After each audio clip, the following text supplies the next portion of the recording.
गिरदाबे बला उफ्ताद कश्ती मदद कुन या मुईनुद्दीन चिश्ती कादरियम नारे या गौसे आदम मीज़नम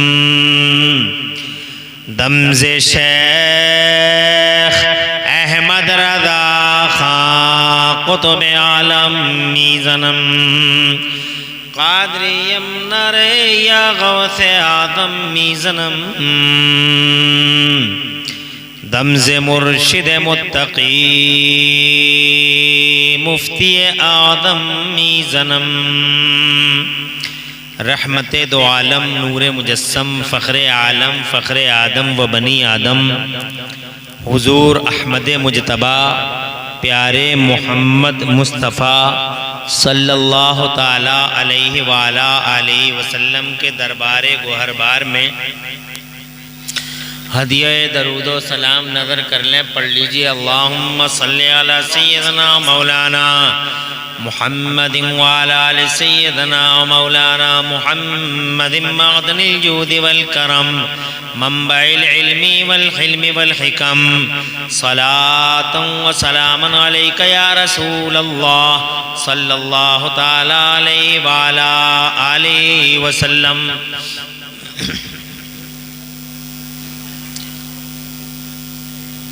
अल्लाह ताला प्यारे मुस्तफ़ा सल्लल्लाहु ताला अलैहि वाला अलैहि वसल्लम के वसीले से इस पाकीज़ा इजलास को अपनी बारगाह में कबूल फरमाए और इसमें हाज़िरी का बेहतरीन सिला दोनों जहान में खुदा ताला हम सबको अता फरमाए। आमीन बिजाहि नबी अमीन सल्लल्लाहु अलैहि वाला अलैहि वसल्लम।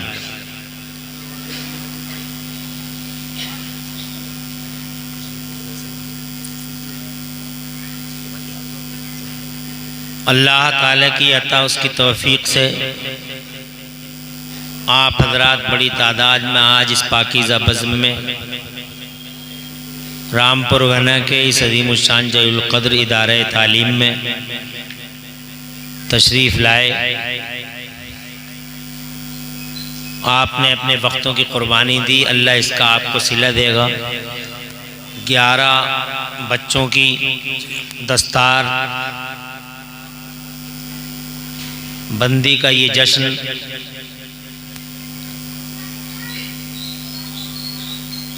आप हजरात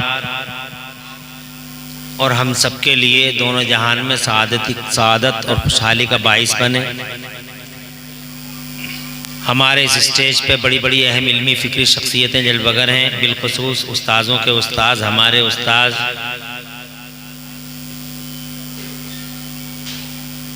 पूरे इलाके की शान आलिम बामल क़िबला अल्लामा इस्माइल साहब दामज़िल्लुहुल आली,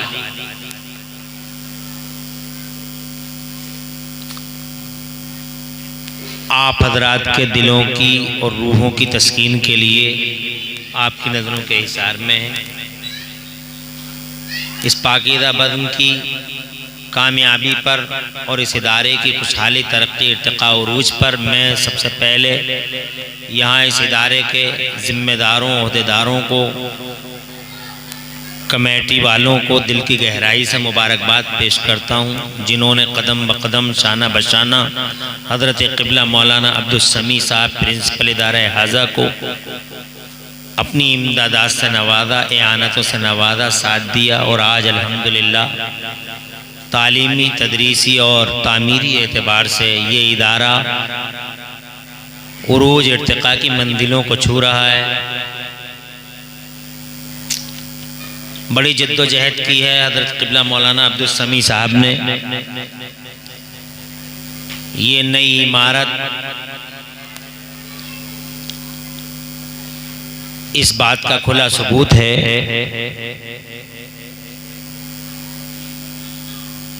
कि इनकी जद्दोजहद रंग लाई। मैं यहाँ इस इदारे के उस्ताज़ों को भी नहीं फरामोश कर सकता, जिन्होंने बड़ी मेहनत शाक़ा करके अंत तक कोशिशें करके सही जमील सर्फ करके इन बच्चों के दिलों में कुरान शरीफ उतारा।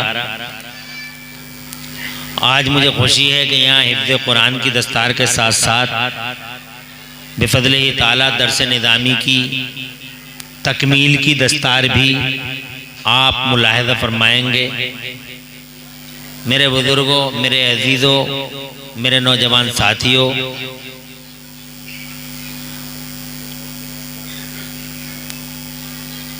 आज जो उथल पुथल आप दुनिया के पर्दे पे देख रहे हैं,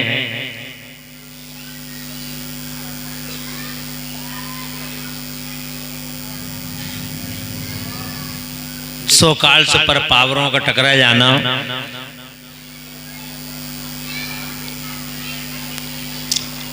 और उसकी कोख से एक इनकलाब का जन्म लेना,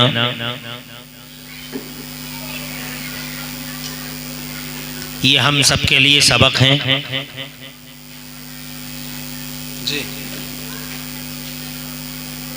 ये अल्लाह है जो नाफरमानियों के बावजूद हम सब की तरफ से इंतकाम ले रहा है,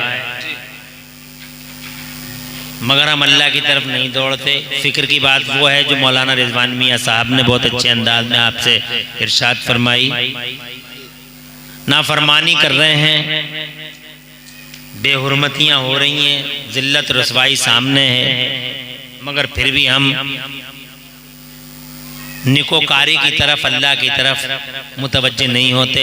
और ये अल्लाह है कि हज़ार नाफरमानियों के बावजूद वो हम पर ऐसी मेहरबानियाँ फरमा रहा है कि टाइम टू टाइम अल्लाह ताला की तरफ से कोई ना कोई ऐसी बात वाक़या रूनुमा हो जाता है जिससे मुसलमानों का पूरी दुनिया में भला हो जाता है।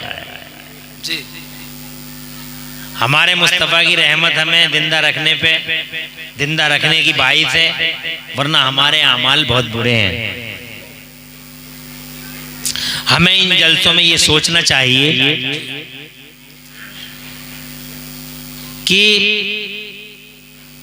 मेन पॉइंट क्या है, जिस पॉइंट से हम दूर हो रहे हैं, और ये रुसवाइयाँ तबाहियाँ हमारे सामने मुंह खोल के खड़ी हैं, वो बिग पॉइंट, वो मेन पॉइंट क्या है।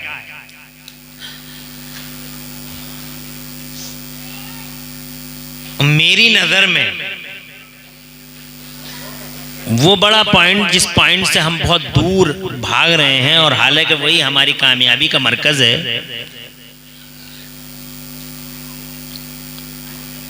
वो है हमारा कुरान शरीफ। बेशक, जज़ाकल्लाह। ये हमारा कुरान शरीफ है, ये हमारे लिए एक संगे मील है, हमारी मंजिल का पता देता है। ये कुरान शरीफ है जिसे अल्लाह ताला ने हमारी बीमारियों की शिफा बनाकर भेजा। ये अल्लाह ताला है जिस अल्लाह ताला ने हमारे इस कुरान शरीफ को हमारी पूरी दुनिया में सआदतों का सामान बना के भेजा। इस कुरान शरीफ को अल्लाह तबारक व तआला ने हमारे लिए बहुत बड़ा तोहफा, अल्लाह तबारक व तआला की तरफ से ये कुरान शरीफ हमारे लिए डिवाइन गिफ्ट था, मगर हमने इस कुरान की असलियत न जानी, हमने इस कुरान की अहमियत नहीं पहचानी। लंबी लंबी बातें होटलों पे करते हैं, मगर जनाब वाला ये है हमारा वो पॉइंट जहां हम फिसल रहे हैं। अगर आज भी हम इस कुरान शरीफ को अपने हाथों में ले लें, सीनों में ले लें, सरों पर रख लें, तो मुझे यकीन है हुब्बे रसूल के साथ अगर हम आगे बढ़ेंगे, मुझे यकीन है ये कुरान हमें ज़मीन से उठा के आसमान पे बिठा देगा। सुभान अल्लाह, सुभान अल्लाह। बेशक कुरान शरीफ एक दस्तूर है इस्लाम का, वो असास है, वो बुनियाद है। अब बुनियाद हमारे हाथों से निकल गई तो अब कितनी बड़ी बड़ी बिल्डिंगें बना लें। उन बिल्डिंगों का हासिल क्या है? जिसकी बुनियाद कमजोर हो उस बिल्डिंग का हासिल क्या है? अब कुरान शरीफ हमें पता नहीं है तो हमारी नमाज भी नहीं हो रही।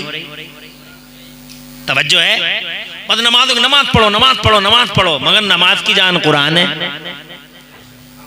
तवज्जो है, रोजे रखो, रोजों की जान कुरान है। सहर इफ्तार की जान कुरान है। ज़कात की असास कुरान है। हज करेंगे आप तो हज के अंदर भी कुछ ऐसे अहकामात हैं जिनका ताल्लुक बराह रास्त कुरान से है। तो इसका मतलब ये हुआ कि जनाब वाला हमें जितने भी अमाल करने उन अमाल की का बेस कुरान शरीफ है। बेशक बेशक, जिंदाबाद। फॉर एग्जाम्पल, आपको कुरान पढ़ना नहीं आता और नमाज पे नमाज पढ़े जा रहे हैं, नमाज पे नमाज पढ़े जा रहे हैं, तो वो नमाज आपकी होगी कैसे? आप ये कहेंगे अल्लाह कबूल फरमा लेगा, मौलाना इमरान हनफी, मुफ्ती इस्माइल साहब क्या चीज़ है, अल्लाह कबूल फरमा लेगा। बिलाशुबा मुफ्ती इस्माइल साहब या मौलाना इमरान हनफी, मौलाना एहसान साहब, कारी महराज साहब, मौलाना अब्दुल समी साहब, मुफ्ती शाहिद हुसैन साहब क़िबला अजमली, बिलाशुबा इनकी हैसियत कहाँ? इनकी वो हैसियत कहाँ? बिलाशुबा क्या हैसियत है? अल्लाह की हैसियत है। तवज्जो है, हैसियत अल्लाह के रसूल की है, हमारी और इनकी क्या हैसियत है? मगर अल्लाह ने कुछ उसूल बताए हैं, कबूल तो वो फरमाएगा। तवज्जो है, परेशान तो नहीं हो? अल्लाह ने इसका भाई आवाज बढ़ाओ थोड़ा सा, ये दूर तक खींचा जरा। इसकी अल्लाह ने कुछ उसूल बताए हैं। उसूल ये है कि बगैर वजू के आप नमाज नहीं पढ़ सकते, बगैर वजू के। अब एक नमाजी आदमी वो ये कहते मैं तो बगैर वजू के ही पढ़ के दिखा दूंगा, मौलाना इस्माइल क्या चीज है, अल्लाह कबूल कर लेगा। तो पढ़ के तो दिखा देगा, 4 रकत के 8 रकत पढ़ लेगा तू बगैर वजू के, 20 रकत पढ़ लेगा। न जाने कितने लोग बगैर वजू के जनाजे पढ़ भी रहे हैं, लोगों को दिखाने के लिए जनाजे बगैर वजू के पढ़ भी रहे हैं।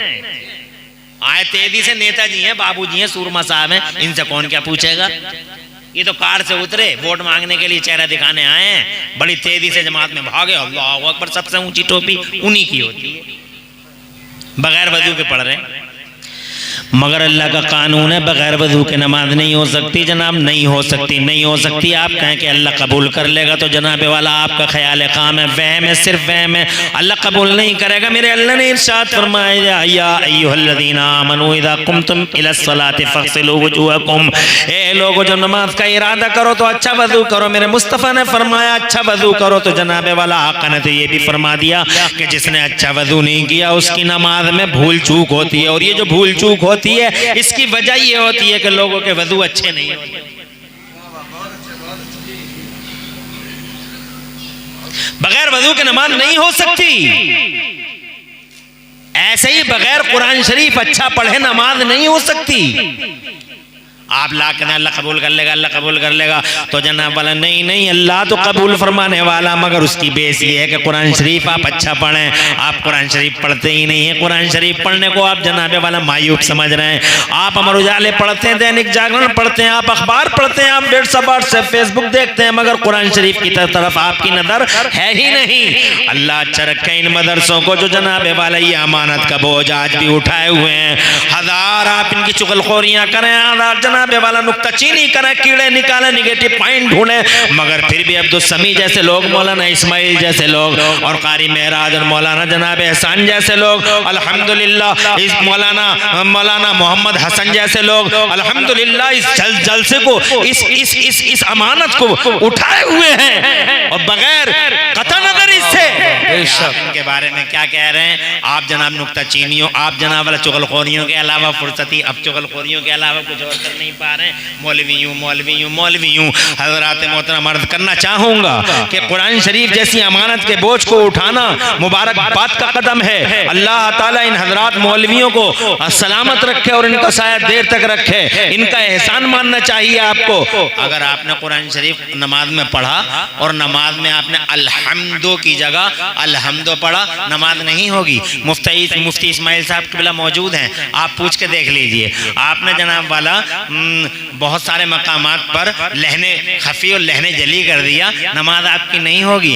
आप जनाब वाला हा निकालना होगा, और हा कहाँ से निकलेगा, हलक से निकलेगा या सीने से निकलेगा, ये आपको मदरसा बताएगा, ये मौलाना साहब बताएंगे। तो जनाब वाला कुरान शरीफ आप पढ़ेंगे तो कुरान शरीफ पढ़ना जरूरी, और कुरान शरीफ को समझने के लिए मदरसा जरूरी। बेशक बेशक, सुभान अल्लाह। ये है वो पॉइंट जिन पॉइंटों से हम दूर हो गए। हर तरह की बात हो रही है, नेतागिरियों की हो रही है, बाबूजी गिरियों की हो रही है जनाब वाला, मगर कुरान की बात कोई करने तैयार ही नहीं है। एक एक महीना हो जाता, दो दो महीने हो जाते हैं, हमारे घरों में कुरान रखा रह जाता, गर्द चढ़ जाती है, गुबार हट जाता, कोई पुरसाने हाल ही नहीं है। परेशान है मौलाना, तावीज़ ले लो। याद रखना, तावीज़ भी उस वक्त तक काम नहीं करेगा जब तक दीन सीनों और दिलों में कुरान की अजमत का तसव्वुर। बेशक बेशक बेशक। सिर्फ कुरान जनाब तावीज़ से काम चला रहे हैं। मेन पॉइंट ये है, ये हमारा कुरान शरीफ है। कुरान शरीफ जनाब पढ़ना अच्छे अंदाज में ज़रूरी, और कुरान शरीफ को समझने के लिए मदरसा ज़रूरी। यही वजह है कि अल्लाह ने सबसे पहले जन्नत के अंदर अल्लाह अज़्ज़ा व जल्ल ने मदरसे की बुनियाद डाली। वाह वाह वाह, बेशक।